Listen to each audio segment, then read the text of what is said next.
continuăm. Amestecăm un pic. Acum ne oprim. Punem esența, toată esența.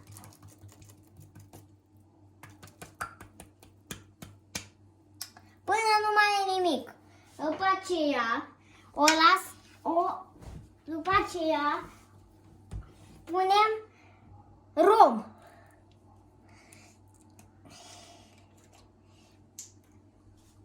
Foarte puțin ca să nu fie prea dulce.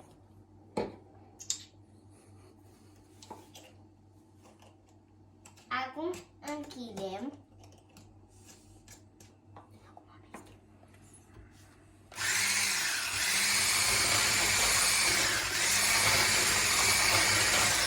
Acum amestecăm ca să iasă compoziția, să punem în tigaie. Acum luăm tigăiuța.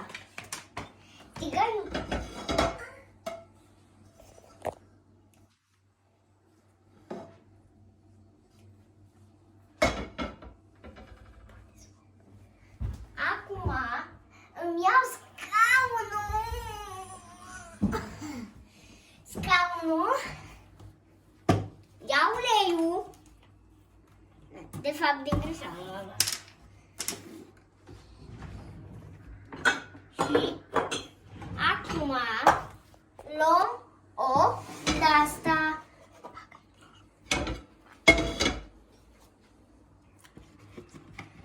Pune uleiuț, nu prea mult, ca să nu fie așa, și băgăm pensulița.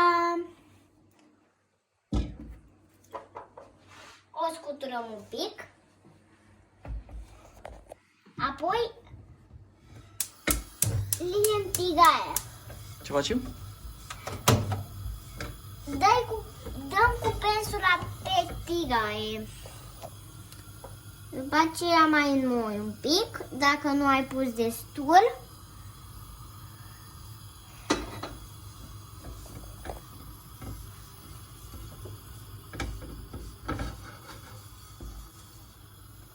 Gata.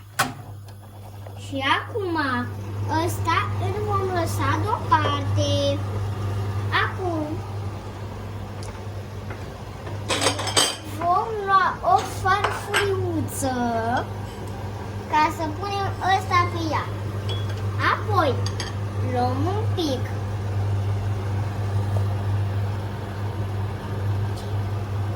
Se încălzește tigaia întâi. Așteaptă. Mai întâi așteptăm să se încălzească tigaia.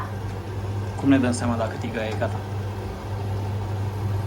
Dacă uleiul se dă într-o parte și în alta.